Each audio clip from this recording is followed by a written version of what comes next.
আপনারা দেখছেন Dhaka Beijing express. Channel 24 ও China media গ্রুপের যৌথ আয়োজনে থাকছে চীন ও বাংলাদেশের নানা খবর।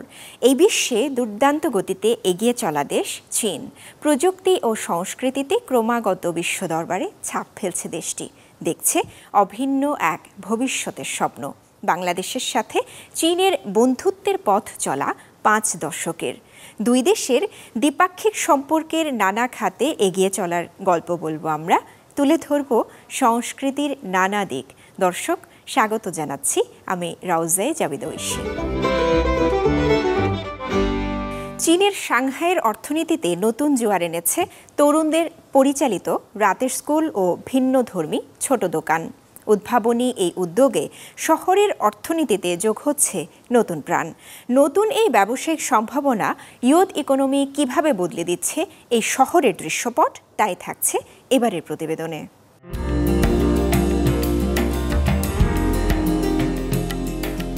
গেল মার্চ মাসে সাংহাই কমিউনিস্ট ইয়ুথ লীগের পক্ষ থেকে একটি পরিকল্পনা গ্রহণ করা হয়, যার লক্ষ্য তরুণদের জন্য আলাদা জোন তৈরি করা, যেখানে 24 ঘন্টার সেবা কেন্দ্র এবং স্বতন্ত্র দোকান ও মার্কেট থাকবে। পরিকল্পনা অনুযায়ী শহরের পুরনো এলাকা রূপান্তর করে তৈরি হয়েছে হংসোফাং কমার্শিয়াল সেন্টার। সেখানে রাতের স্কুলে তরুণদের অংশগ্রহণ আশপাশের দোকানগুলোর বিক্রি বাড়িয়ে দিয়েছে প্রায় 50% পর্যন্ত। আগে সন্ধ্যায় তেমন কাস্টমার আসতো না, এখন বিক্রি অনেক বেড়েছে। আমরা মেনুতে হালকা ডিনারও যুক্ত করেছি তরুণদের জন্য।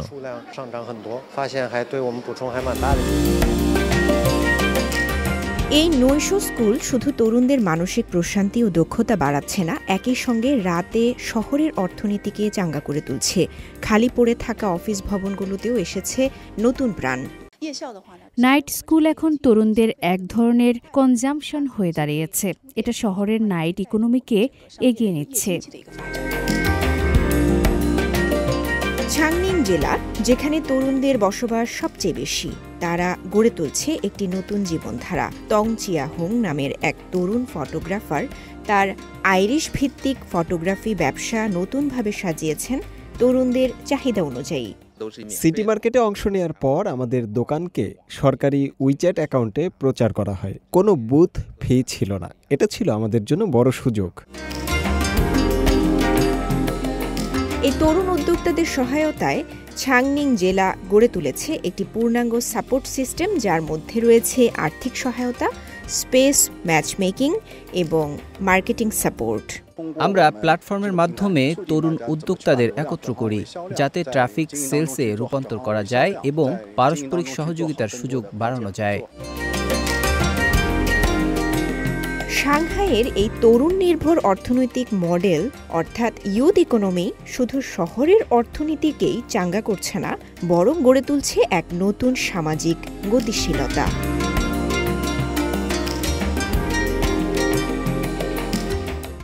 তুলনামূলকভাবে সিচাংয়ের কম উচ্চতা সম্পন্ন এলাকা মোডক কাউন্টি। অন্যান্য স্থানের তুলনায় এখানকার বাতাসে আর্দ্রতা বেশি, তাই সারা বছর তুষারপাত ও ঘন কুয়াশা লেগেই থাকে। চীনের শেষ এই কাউন্টিতে ছিল না কোনো স্থায়ী সড়ক যোগাযোগ। বৈরী এই আবহাওয়া উপেক্ষা করেই পাহাড়ের মধ্য দিয়ে সড়ক ও সেতু তৈরি করেন প্রকৌশলীরা, যা অঞ্চলটির স্থানীয় বাসিন্দাদের দীর্ঘদিনের আকাঙ্ক্ষা পূরণ করেছে। দক্ষিণ পশ্চিম চীনের তিব্বত স্বায়ত্তশাসিত অঞ্চলের হিমালয়ের গভীরে অবস্থিত মেডক কাউন্টিতে যাওয়ার জন্য তৈরি দুটি রাস্তা স্থানীয় সম্প্রদায়ের দীর্ঘদিনের স্বপ্ন পূরণ করেছে। 1200 মিটার উচ্চতায় অবস্থিত নাইংচি শহরের মেডক একসময় স্থায়ী সড়ক যোগাযোগ ছাড়াই চীনের শেষ কাউন্টি ছিল। অন্যান্য স্থানের তুলনায় এই অঞ্চলের বাতাসে আর্দ্রতা অনেক বেশি, যার ফলে সারা বছর এই স্থানে তুষারপাত, বৃষ্টি এবং ঘন কুয়াশা থাকে। কঠিন ভৌগোলিক অবস্থান এবং জলবায়ু থাকার পরও চীনের দক্ষ প্রকৌশলীরা পাহাড়ের মধ্য দিয়ে রাস্তা এবং নদীর উপর দিয়ে সেতু তৈরি করেছেন। এছাড়াও তারা দুর্দান্ত তুষারাবৃত গালুংলা পর্বতের দিকে মুখ করে 3 কিলোমিটার দীর্ঘ একটি সুড়ঙ্গ তৈরি করেন এবং ঘন ঘন তুষারপাত থেকে রাস্তা রক্ষা করার জন্য স্থাপন করেছেন শেড।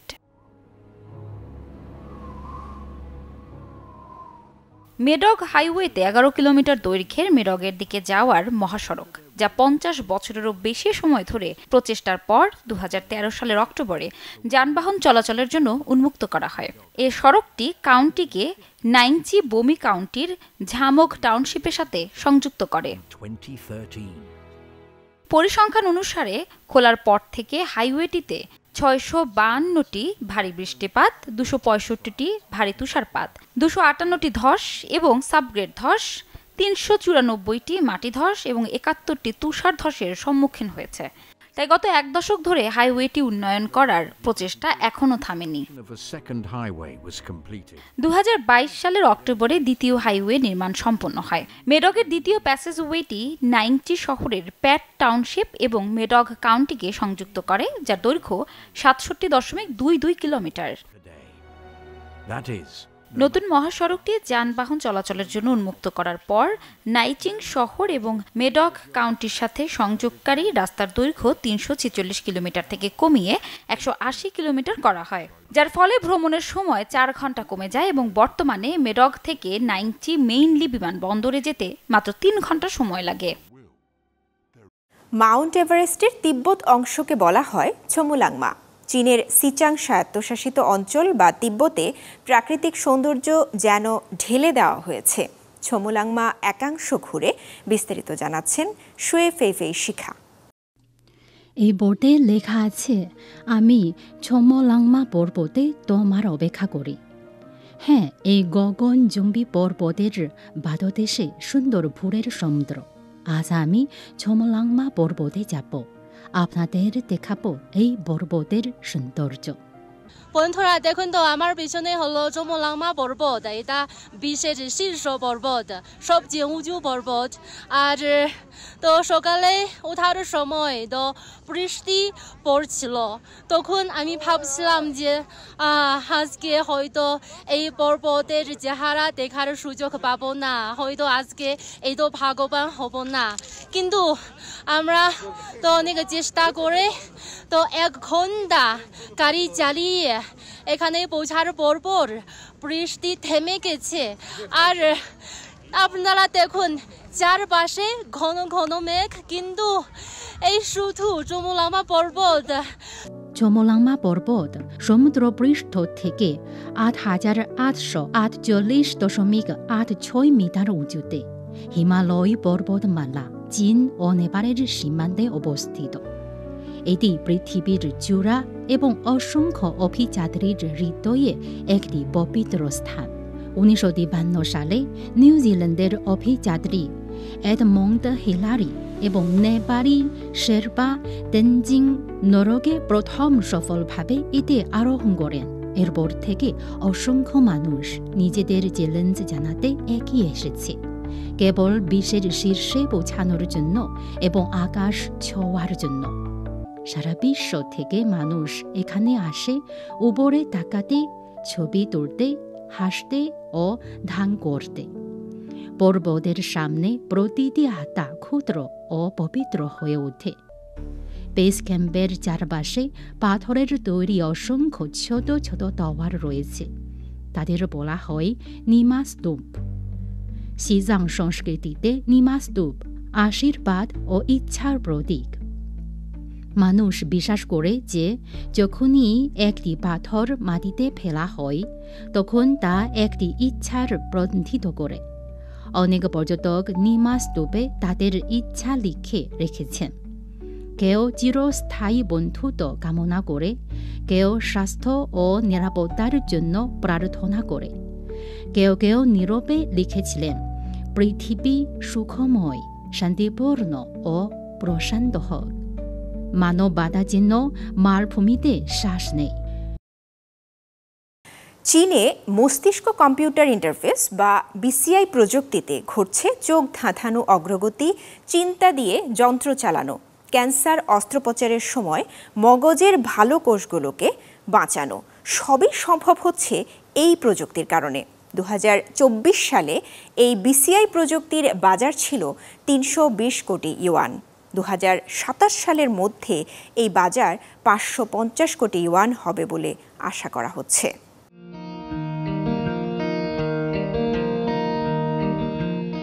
চিন্তা করলেই যদি হাত পা চলে কিংবা মস্তিষ্কের সংকেতেই যদি বোঝা যায় অসুস্থতার গোড়াটা কোথায়, তবে চিকিৎসার কাজটা অনেক সহজ হয়ে আসবে। চীনে সেই কল্পনাই বাস্তব হচ্ছে ব্রেইন কম্পিউটার ইন্টারফেস বা BCI প্রযুক্তির মাধ্যমে। চিকিৎসা থেকে প্রযুক্তি ও ভোক্তা খাত সবখানেই বাড়ছে এই প্রযুক্তির ব্যবহার। বাজারে এর প্রবৃদ্ধিও বিস্ময়কর। 2027 সালের মধ্যে চীনের বাজারে BCI এর আকার 550 কোটি ইউয়ান হবে বলে আশা করা হচ্ছে। BCI প্রযুক্তিতে নানা উদ্ভাবনী অর্জন ঘটছে। চিকিৎসা ছাড়াও শিল্প, শিক্ষা ও ভোক্তা খাতে এর ব্যবহার বাড়ছে। এই বিস্তৃত ব্যবহারই বাজারকে আরও সম্প্রসারিত করবে। তবে এই প্রযুক্তির মূল চ্যালেঞ্জ হল মানুষের মস্তিষ্ক থেকে আসা জটিল বৈদ্যুতিক সংকেতগুলোকে সঠিকভাবে বিশ্লেষণ করে কার্যকর নির্দেশনায় রূপান্তর করা। শান্তং প্রদেশের চিনানে একটি গবেষণাগারে দেখা গেল পক্ষাঘাতগ্রস্ত এক রোগী শুধু চিন্তা করেই চালাতে পারছেন এক্সোস্কেলেটন, যা দিয়ে তিনি হাঁটছেন, পাও তুলছেন। আমরা হাইজিক্যাপ ও ইলেকট্রোড ব্যবহার করে মস্তিষ্কের বেশ সূক্ষ্ম সিগন্যাল বের করি। তারপর তা আমাদের নিজস্ব তৈরি অ্যাম্প্লিফায়ারে পাঠাই।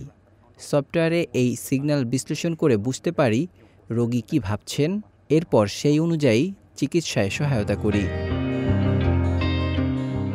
ছেংতু শহরের একটি মেডিকেল গবেষণাগারে আর্টিফিশিয়াল ইন্টেলিজেন্স বা AI প্রযুক্তির সাহায্যে BCI উন্নয়নের কাজ চলছে।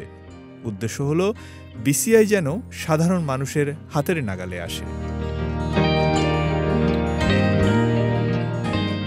গবেষকরা জানালেন তারা AI ব্যবহার করে BCI প্রযুক্তিকে আরও বেশি মানুষের কাছে পৌঁছে দিতে চান। এই সেবাটি ঘরে ঘরে পৌঁছে যাবে, এটাই তাদের লক্ষ্য।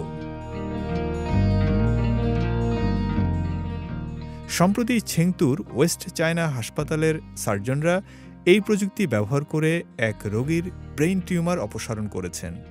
BCI-র সাহায্যে নিউরন সিগন্যাল বিশ্লেষণ করে সুস্থ কোষ আর টিউমার কোষ আলাদা করতে পেরেছেন তারা। এতে অনেক বেশি নিখুঁতভাবে টিউমার অপসারণ করা সম্ভব হয়েছে। মানব মস্তিষ্কের সঙ্গে কম্পিউটারের সরাসরি সংযোগ, এ যেন এক নতুন ভবিষ্যৎ।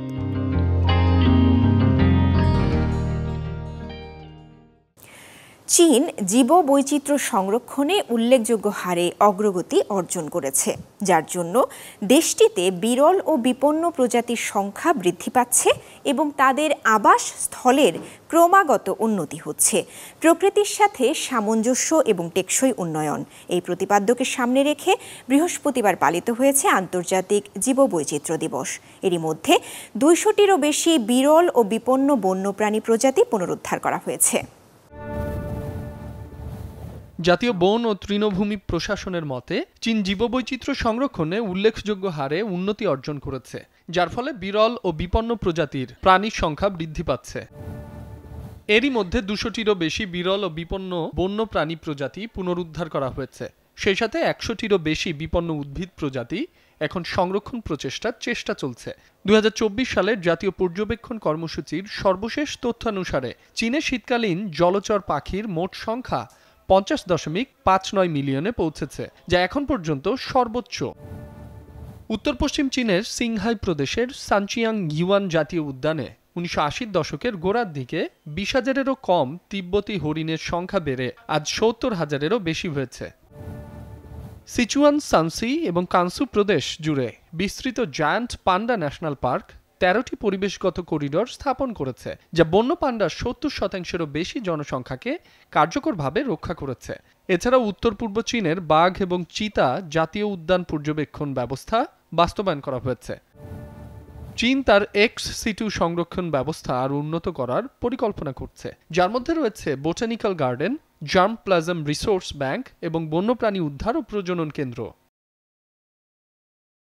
চীনে 2025 সালের প্রথম 3 মাসে খাদ্য উপাদান সরবরাহ বেশ ভালোভাবে শুরু হয়েছে, কারণ খাদ্য উপাদান সংস্থাগুলো সরবরাহ ব্যবস্থা ও স্থায়িত্ব বাড়ানোর জন্য কাজ করে যাচ্ছে। China federation of logistics and purchasing এর খাদ্য উপাদান সরবরাহ করা হয় অ্যাসোসিয়েশন অনুসারে। এ বছরের শুরুতে চীনের কৃষি পণ্য আমদানি হ্রাস পেয়েছে, যেখানে রপ্তানি বছরে 6.8% বৃদ্ধি পেয়েছে। China federation of logistics and purchasing জানিয়েছে, চ্যালেঞ্জিং পরিবেশের মধ্যে খাদ্য উপাদান সরবরাহে নিযুক্ত চীনা সংস্থাগুলির রপ্তানি বাজারের পরিসর দিন দিন বৃদ্ধি পাচ্ছে। চীনে 2025 সালের প্রথম 3 মাসে খাদ্য উপাদান সরবরাহ বেশ ভালোভাবে শুরু হয়েছে, কারণ খাদ্য উপাদান সংস্থাগুলি সরবরাহ ব্যবস্থা ও স্থায়িত্ব বাড়ানোর জন্য কাজ করে যাচ্ছে।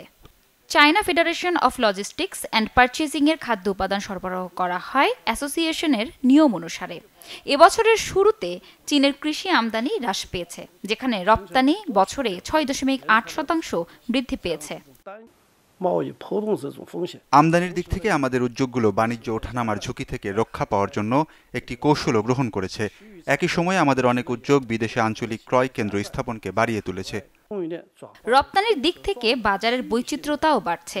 ক্রমবর্ধমান উদ্যোগ ঐতিহ্যবাহী ইউরোপীয় এবং আমেরিকান বাজার থেকে তাদের মনোযোগ দিন দিন অংশীদারিত্ব সদস্য দেশ, মধ্যপ্রাচ্য এবং ল্যাটিন আমেরিকার মতো উদীয়মান বাজারগুলিতে স্থানান্তরিত হচ্ছে। ধীরে ধীরে একক বাজারের ওপর নির্ভরশীলতা কমে আসছে।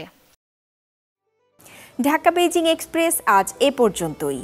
চীন ও বাংলাদেশের দ্বিপাক্ষিক সম্পর্ক এবং নানা ঘটনা প্রবাহ নিয়ে আবার দেখা হবে পরবর্তী পর্বে, একই দিনে একই সময়ে চ্যানেল 24-এ।